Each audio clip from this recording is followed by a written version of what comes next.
y'all, it's Katie and welcome back to KateMas. Today's video is going to be a very different and special one for me. Today, as you guys saw from the title, I want to share with you guys the birth story for my first child, Olivia, that on the day that you guys are seeing this, December 4th, it is her birthday. So today, when I'm uploading this, she is now 5 years old, so this was 5 years ago. Crazy to think about. I've been wanting to share her birth story for a while now because I have shared Levi's and Gideon's because I had a YouTube channel at the time. So when I came back to YouTube, I did a little story time and share with you guys my birth story with them, but I never got a chance to do Olivia's because I was just blogging at the time when I had her, and I know at the time I considered doing a birth story blog post, but I don't know, it just didn't feel like it fit with my blog and I kept putting it off until I never did it. So I'm wanting to rectify that, and while we are 5 years late, I want to share with you guys her birth story because it was by far the hardest and most, I mean, maybe because it was my first, I'm sure it was because my first, but it was definitely a tough one for me. But when I think about all of my births, they are all generally very good births, so I'm very thankful for that. But Olivia nonetheless was the hardest because she was the first, so I had no idea what I was getting into, and I had a lot of issues leading up to the pregnancy, so we're going to get into that today. But yeah, if you like story times, you're in the right place, and I just wanted to sit back and chat with you guys while I do my cross stitch and share with you her birth story. So if that sounds good to you, just keep on listening. If this isn't your thing, no worries, don't feel offended, you don't have to watch this. But for the people who are interested, for the people who do enjoy my kind of story time cross stitch with me videos, that's the video we are doing today. I do have my tripod right here, and I'm going to record with my phone down onto what I'm doing, so hopefully you guys will actually be able to see more, because when I did Levi's you really couldn't see anything of what I was doing, so I'm doing it this way. Let me know what you guys think if you like that, and if you guys like this kind of story time cross stitch with me video, maybe I can do more in the future, even though my life isn't that interesting enough for me to create many story time videos, but you never know. Anyway, let me know if you like seeing me cross stitch. And yeah, I don't think there's anything else I wanted to say except that it is KateMas. I'm uploading every single day in December, and throughout the entire month I'm doing a little giveaway. So if you want a chance to win one of 2 prize giveaways, and it's just a prize box full of makeup, so if you're a makeup lover, which you probably are being on this channel, but maybe if you're new here, if you like makeup, check out the video right here. I will also link it down in my description box, and you can see how to enter to win one of 2 boxes of makeup. So yeah, now that that is said, let's go ahead, just transition over. I'm going to set up my camera and we can get to the story time. Okay, so I know my phone is just going to be a little bit annoying here in the bottom screen corner, but it is what it is. I think I've got it set up pretty good, and if you're curious, I'll go ahead and show you before we get started, but I'm creating a hummingbird, and it's starting to take shape. This is the back of the hummingbird. This is the wing coming out here. I think it's going to end, let's see, I'm almost at the tip of it, and then right here where it's all blank here is his head, and then the beak comes out this way, and then down here is the tail. So I've been working bottom up, and here is where we are at. Honestly, it's not that much different if you saw my story with Levi, which was a year ago, because mama life is very busy and pretty much all I do in my free time is YouTube, so it leaves very little time for this. But let's go ahead and just jump right in, and I think you guys can see well enough from this angle. Let me know, like I said, if it's not that great, let me know that, and maybe I can try something else next time, if I do it next time. Anyway, hair is tied back, so let's dive in. Okay, so a little bit of backstory as I get situated here, because I feel like I keep wanting to bring it close to me. I usually do it super close to my face, but trying to hold it back so you guys can see. A little bit of backstory is my mom gave birth to 10 total of us, and I actually have 11 siblings, but she gave birth to 10. So growing up, I always knew that when it was my time to have children, I would be turning to my mama a lot because she'd done it many, many times. Growing up, I always said that I was going to get a epidural, and I was just going to get an epidural so I didn't feel it and just wait it out. But as I got older, that's one of the drastic things that changed. Another thing that also kind of complicated an epidural is that I had to have scoliosis surgery, or I guess it's called scoliosis. I forget what the exact term it is, but my back was growing in 2 different directions basically, and so I had to get scoliosis surgery to correct it, and the way they correct it is to remove most of the, what is it called? The cushion between each of the bone, like your bones in the back. The cushion between that makes you flexible, they removed the majority of them and put a rod in its place and then filled the cavity with bone to create like one even bone, if that makes sense. So I don't really have many of those ligaments, I think, between my bones. There's only a couple at the top of my back going into my neck, and then a handful, maybe 2 or 3 at the very bottom. So that definitely complicates it when it comes to getting an epidural, because they need to be able to stick a needle through, the bone, not through the bone, but through the ligament to your spine. Like they need to get inside that bone cavity, and if it's all fused together, that leaves very little room. But I did go and get a doctor to look at my back when I was pregnant with Olivia, my firstborn, because I wanted to make sure that was an option. I'd never done it before. I didn't know if I'd be able to do the whole natural birth thing, and you never know what might happen. I just wanted it to, I just wanted them to look at my back and see if it was still an option. And I did have the guy, the anesthesiologist, I guess you would say, who worked at the hospital I was going to give birth at. He checked out my back and he was like, yeah, it should, you never know until you get in there, but he's like, you have a couple at the bottom, I should be able to stick through. So that was good knowing that, but still I didn't want to depend on it. So anyway, all that long rabbit trail to say, when I got pregnant with Olivia and as the pregnancy progressed, I wanted to try a natural birth. That was kind of my goal and objective, because looking into, getting an epidural and stuff like that, there are side effects, and I just wanted to try it natural. I mean, I don't know how else to say it besides the fact that I just wanted to see if I can do it, because growing up, like I said, I always said I would get an epidural because I was the worst when it came to pain. I just don't think I tolerate pain that well, and usually my periods like land me flat in my bed, curled up in the fetal position with the hottest heating pad I can on my stomach. So I couldn't imagine if that's how I handled my periods, I would be able to handle giving birth without some help. But anyway, I went into, preparing to give birth, wanting to go all natural. Oh my goodness, I gotta make sure. Let me turn this a little bit. See, that might be better. Anyway, so going into it, I wanted to try my best to do it all natural. And so I did the Bradley method. I kind of took, I think it's 12 classes, and I took that method. If you've never heard of it, I highly recommend you check it out, especially if you're a woman gonna give birth. I definitely recommend it. It's what my mom used for, I think, most, or if not all of us. And it's what I use for all three of mine, and it's really, really good. That's all I can say. It's not just a class teaching you how to handle the pain. It's a class that teaches you how your body works when you're pregnant and how your body works to deliver your baby, and it just gives you a lot of insight into the whys, like why your body does something and what contractions are and what they're doing and what your body does when you give birth. And it just is very empowering as a woman, I guess you could say, going into labor that's so scary, especially the first time, because I was just like, I don't know what's going on. I found it very I guess empowering, like I said, because I felt like I knew more going into it than, if it was just like, here's how you tolerate your pain and try to manage it. And even, pain management, which they do teach in the class. I'm not saying they don't, but I feel like the whole class as a whole not only focuses on how to manage your pain, but it also focuses on teaching you what it is your body's doing and how you can work with your body instead of against your body. So anyway, that's the method I took. That's the method I recommend, and that's what I'm going to do for all my children. Moving on from that. Okay, so I was due with Olivia the day after Thanksgiving. And leading up to Thanksgiving, I was really nervous because I definitely wanted my mama to be there. She, like I said, she had 10 children. She doulaed and helped many of her friends. I wanted her there at my birth because I needed my mama there, not just as like a mama support system, but also as a coach, because she was going to be my birthing coach. And so at the time, if you didn't know, I lived in Virginia, and my parents and my family all lived down here in Florida. So we were planning, since it was the day after Thanksgiving, for them to come up and spend Thanksgiving with us, and then we would, in our mind, just go in and have a baby the next day, because that was our due date. So that was the plan. I was very nervous beforehand, because I was like, oh my goodness, I don't want to have this baby early. I don't want to go into labor before my mama gets there. I was very nervous leading up to it, especially, I think it was like a month out. I was already dilating like 2 or 3, which it isn't that much in the grand scheme of thing, but for me, in my head, I was like, that's, only 8 more to go. Oh my goodness. But I didn't have much happen the whole last month of my pregnancy. And the day before Thanksgiving, I went in for an appointment, and my family had just arrived in town.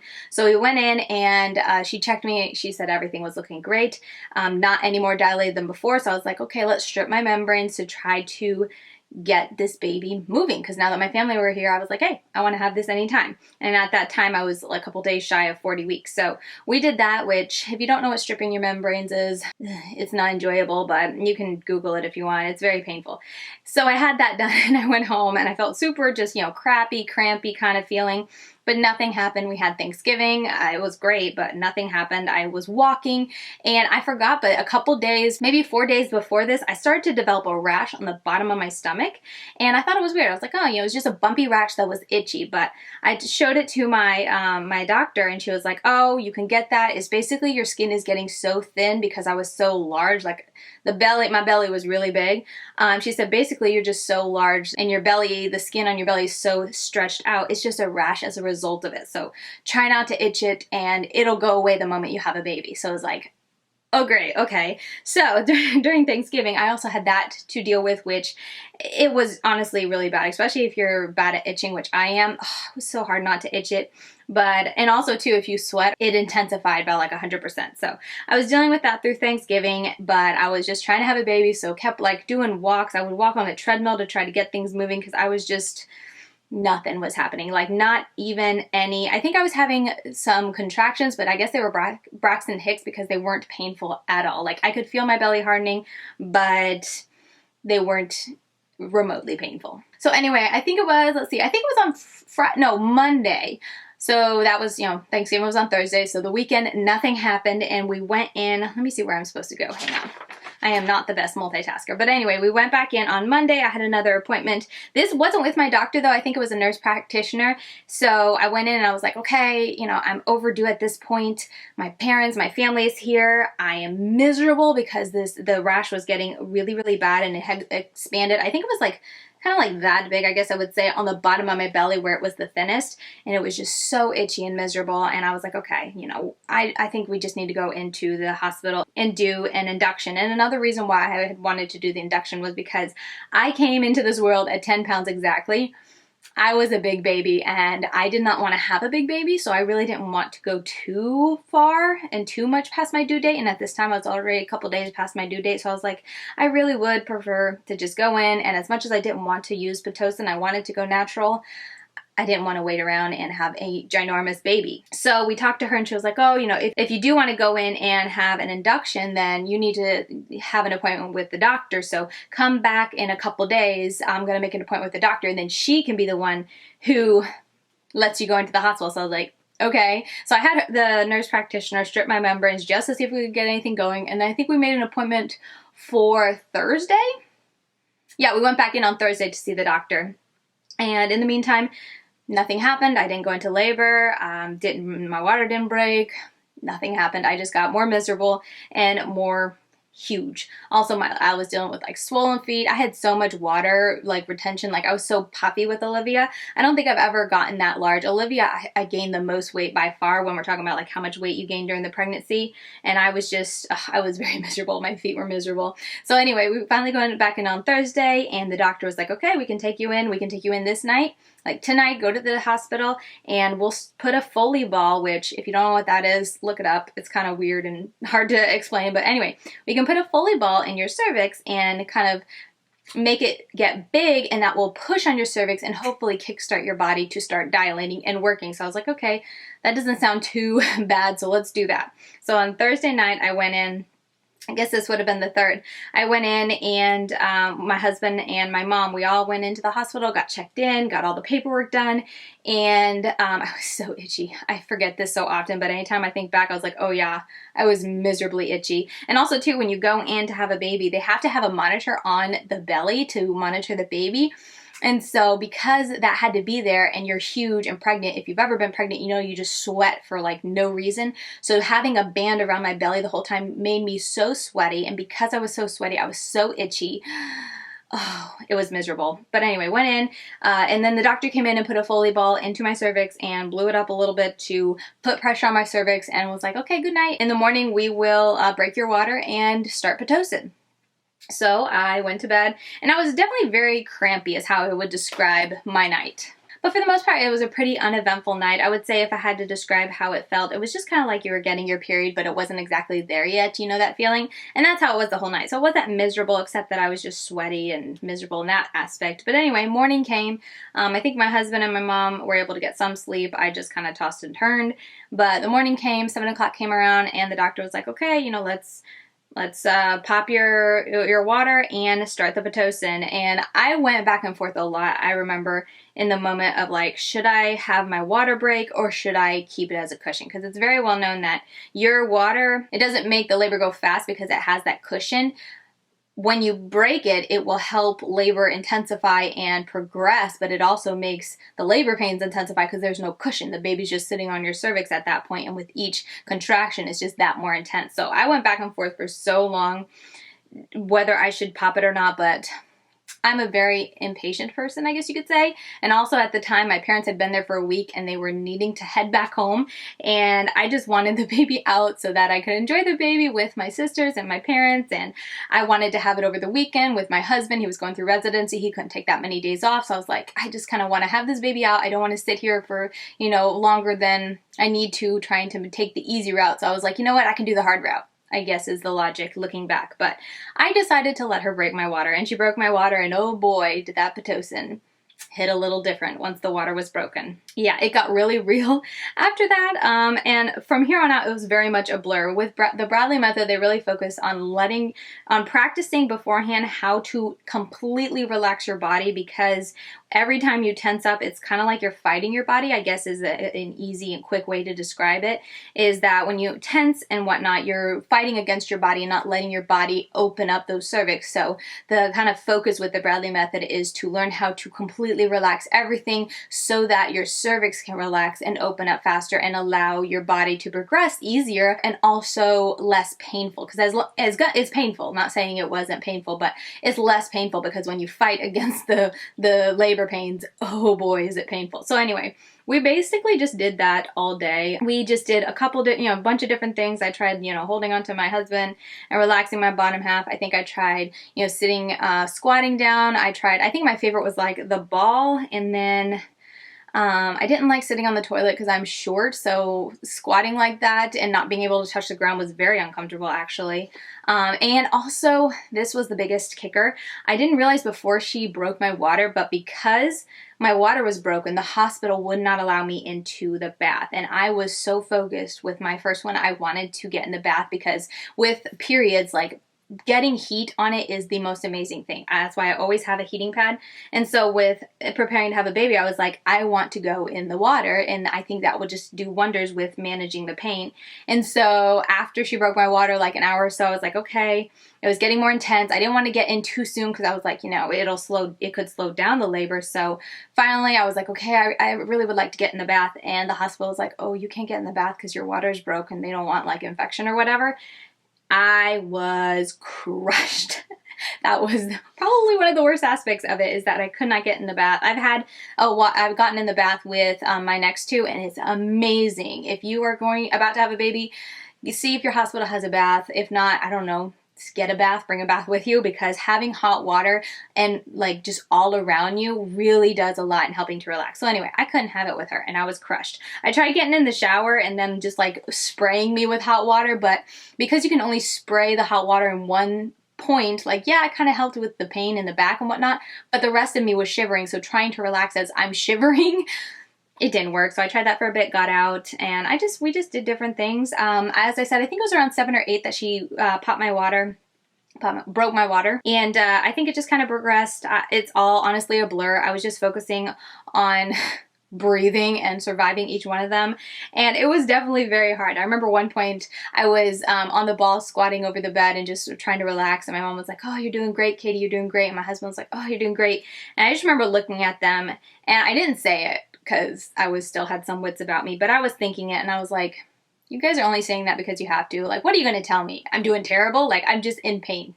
Leave me alone, I guess is what you would say I was feeling. And then I don't really remember too much for the rest of the labor. Around I think it was around 1-ish. I was progressing enough, and they had me sit in the bed. I was very tired because I didn't sleep much, so I was really tired, and they had me sit in the bed and kind of, what is it called? Sit Indian style, but my feet touching to really open up my cervix to see if that could help, because I was so close at that time. I think I was like at 8 or a 9. So they were like, let's try to get you seated down, and they kind of had me propped up so the gravity could help pull the baby down and whatnot. And we did that for a while, and I think I even fell asleep in between that because I was so tired. And around 2-ish or 3, I guess 2:30 or something, the doctor came in and was like, well, let's check you and see if we can have this baby, because at that point I was getting the urge to push when the contractions were coming. And if you've ever been in labor and you get that urge to push, where like not even just an urge to push, like, oh, I feel like I could probably push this baby out.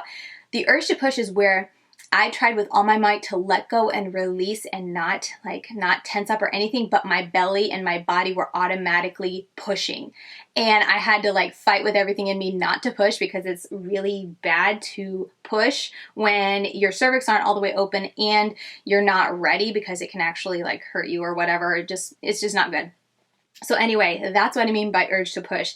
And every time the contractions were coming, they were like, the hospital was scrambling to get everything ready, and they were like, okay, let's try to get her to push. I think I was at a 9, and I had a little lip. There was something in my cervix was in the way, but the doctor was like, I think I can push that out of the way when you are in a contraction, really help you just, you know, get the baby out of there at that point. So the hospital was scrambling, and my husband and my mom were just like, relax, Katie, don't push, don't push. And I'm like, how do you not push when your body is just doing it? That is the most torturous part of giving birth, because I've done that with all 3 of my children. There's just that one point where my body's just doing it and I have to like not do it, and it's slightly torturous. So anyway, at that point, I think I had her at 3:26 in the afternoon. So sometime around there, they got everything ready and I started to push. And this is definitely very, very, very hazy for me, because I don't remember much. I think they said, if I remember right, I pushed for 30 minutes, but I really don't remember much of it. I hope I'm in focus. Ugh. I'm so sorry if most of this is blurry. I just assumed my phone would auto focus, but maybe it's not. It's hard for me to see from this angle. So anyway, I pushed for 30 minutes and it was relatively, this is getting too short. I'm gonna go ahead and tie it off. Let me pause this. Where was I? We started pushing and it was pretty uneventful. The doctor was able to push whatever was in the way around to kind of get me to that 10. So there was no cervix in the way, and I was pushing. It was relatively easy. I don't remember pushing for long. As I said, I think I did for 30 minutes though, but I really liked the pushing. Like, it felt good at that point. I also really didn't like having any clothes on. Like, not to be weird, but when it came time to push, I mean, you're already bottomless as it is when they're preparing. So really, I feel like most people only have like that dress on, the little hospital gown. And when it came time to push, and remember, this is all along with having the super itchy belly the whole time. So by the time it came to push, I was so hot and sweaty. I was so itchy. I just like wanted everything off. I remember just like pulling at the gown, and Mom was like, what are you doing? I was like, I'm just too hot. I need it off. I can't breathe. And so it all came off and I felt much better, and I was just kind of able to really relax. And I didn't have anything, you know, like sitting against my belly and itching it and distracting me when I was trying to like push and relax and whatnot. So anyway, finally at 2:36, and I think I pushed her out and her head came out, and then I was told to like stop and relax and, you know, get ready to bear down the next time. And when that happened, I guess when she came out, her shoulder was stuck. Her shoulder would not come. And I don't know, I didn't see anything. I'm not that type to like have a mirror or anything and watch. I had my eyes shut when I was pushing, but I was told that her shoulder got stuck. And I don't know exactly when, like I said, if it was during the push or during the break. But when I went to bear down the next time, the doctor had to do something to really get her out. I don't know exactly what happened, but Mom said that she had to basically get the baby unstuck. So they had to do a lot of pushing and pulling to get Olivia out. And I think it didn't take that much longer though, even with her getting stuck. The doctor was really good at working her magic and getting Olivia out of there. And boom, she was out, and I tore like crazy. If you have ever given birth and ever torn, you know they have like, not grafts, but they have a range of like, yeah, a tear 1 degree or a tear 4 is the most. I tore to a 4. So that basically means from the top to the bottom that connects the two openings in your body, that was all torn. So that wasn't fun. And so when she went to, they put Olivia on my belly, and they were like, okay, we're gonna stitch you up. And they got like some pain, or like not pain, but like numbing whatever shots, and they shot me up so that they could numb it. And oh my goodness, that was the worst part. I told Mom, I was like, that was worse than pushing the baby out, them not only sticking me to numb me, but then having to, I don't know if it's just maybe the numbing whatever didn't take enough, or maybe it needed to be stronger, but it took everything in me not to jump off the table every time she was like moving her needle around to sew me up. Oh my goodness. And I remember the nurse was like, oh, just look at your baby, I'll be over in a minute. It's like, I can't concentrate on my baby because someone's sticking a needle in me down there.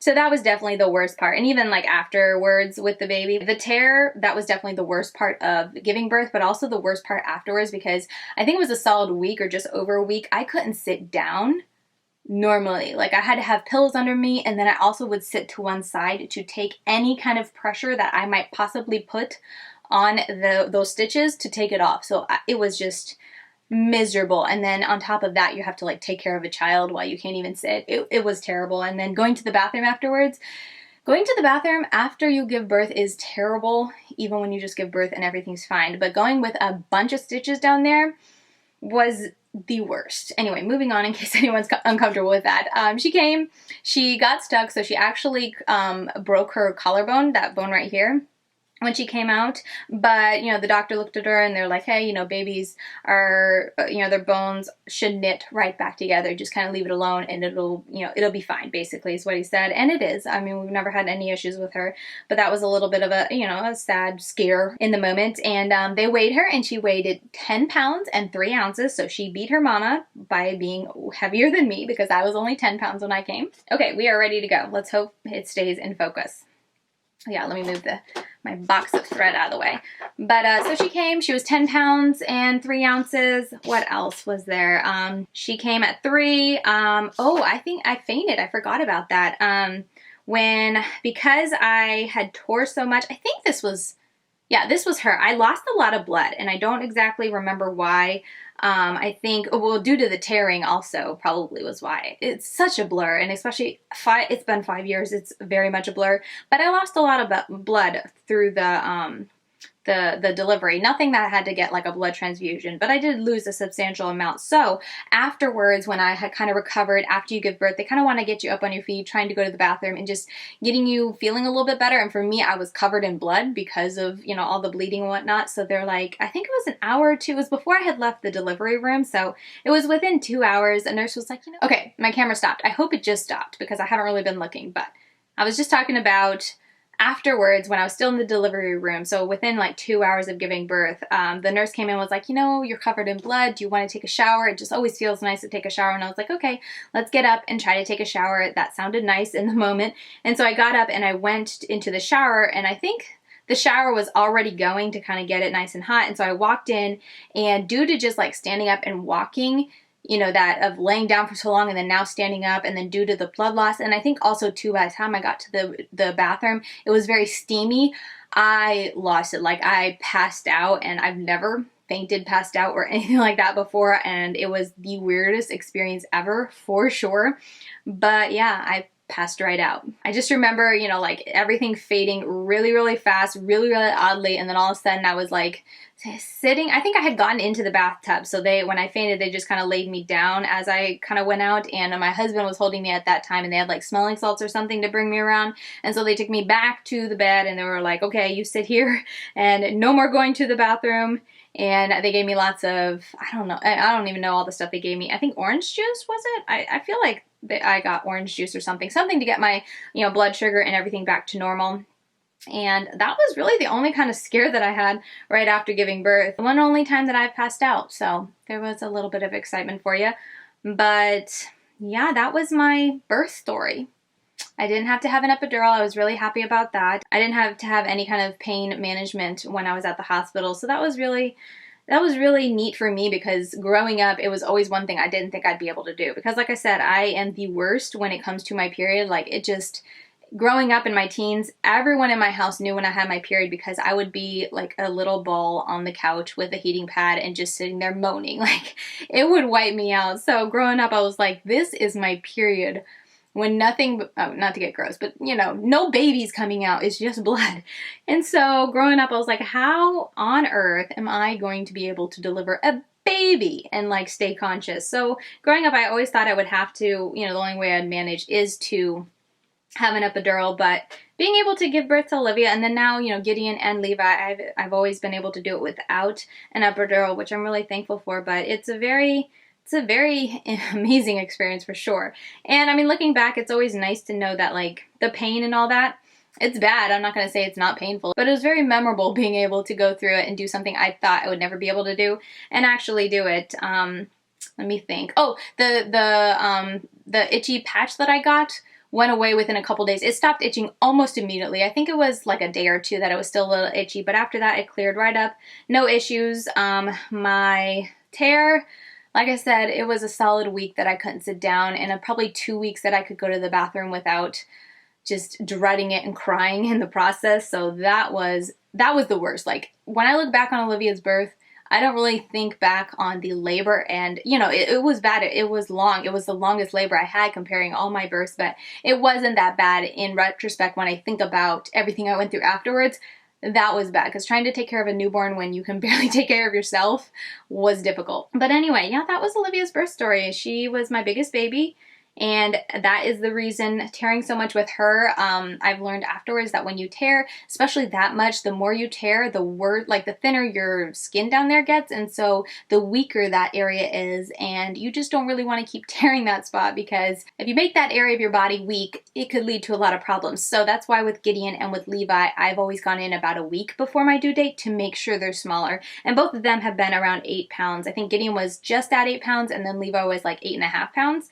So that's why I never, at least I haven't yet, I never go to my due date. I never can go naturally, because I need to go in and get these babies out before they get too big, because my babies like to be big. And I'm happy to say that with my, with Gideon and with Levi. With Gideon, I had a very tiny tear, and they called it like a skid mark tear on the way out, and it was just a little bit inside, I guess, not to get weird, but inside my walls. So that was relatively painless. I mean, they did the shot to numb it, and that was a little bit painful, but I didn't feel anything else afterwards. And then with Levi, I didn't tear at all, and that was amazing. And that was all I wanted when I was giving birth to Levi. And even Gideon, I was like, I just don't want to tear. I just don't want to tear, because if I don't tear, then I know afterwards it's like all I have to do is, you know, recover, yes, but take care of a little child, and I can enjoy him instead of just crying every time I have to sit down with him, or just crying because I know I'm going to eventually have to go to the bathroom and I don't want to. So I was very happy when with Levi I didn't tear at all. And then with Gideon, even like I said, I tore a little bit, but it was such a tiny bit. It wasn't that big a deal. So yeah, that's my birth story.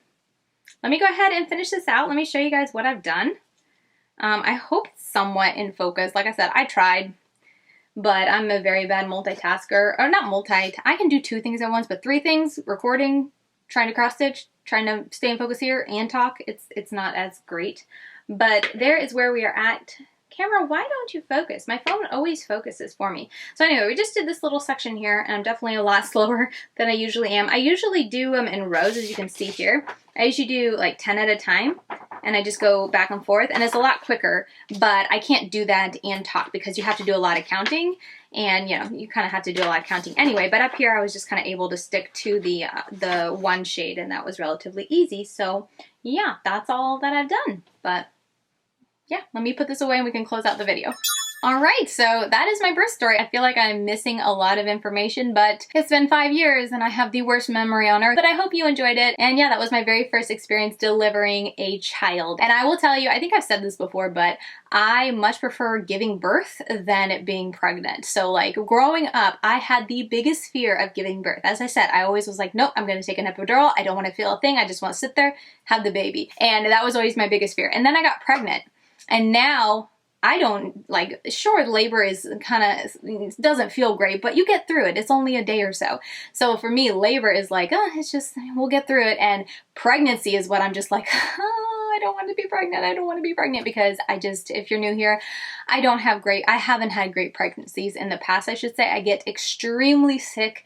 And just with the last pregnancy too, I was just very, very weak, I guess is how I would describe it. And it's just, there's been, you know, different challenges with each one, but I guess to sum it up, I just get very sick, and I'm just not me, and I just don't like that. So for me, I do not in any shape or form like being pregnant. So now my biggest fear is pregnancy and not the delivery. I always think that's funny. But anyway, I hope you enjoyed it. Let me know what you think. And if you have any stories you want to share, your birth stories, feel free to let me know down below. I always think that birth stories are so very special, and it's so amazing to hear the different ways that we're able to bring life into the world. And everyone has even, you know, the more, you know, not exciting deliveries, I think are just so amazing, and it's so special. It's such a special moment. And just looking back and thinking about, you know, giving birth to Olivia, and then now looking, and she is 5 years old. where has the time gone? It's so crazy. So yeah, that is the birth story of my very first child, and I'm glad I finally got around to sharing that with you guys, because as I said, I have my other two, but I never had Olivia. So now, Olivia, if you ever watch this when you get older, that is the story. But yeah, I hope you guys enjoyed it. Let me know your thoughts down below. If you enjoyed this video, give this video a thumbs up, and I will see you very soon in my video tomorrow. So I hope you guys are enjoying KateMas, and I'll see you tomorrow. Bye.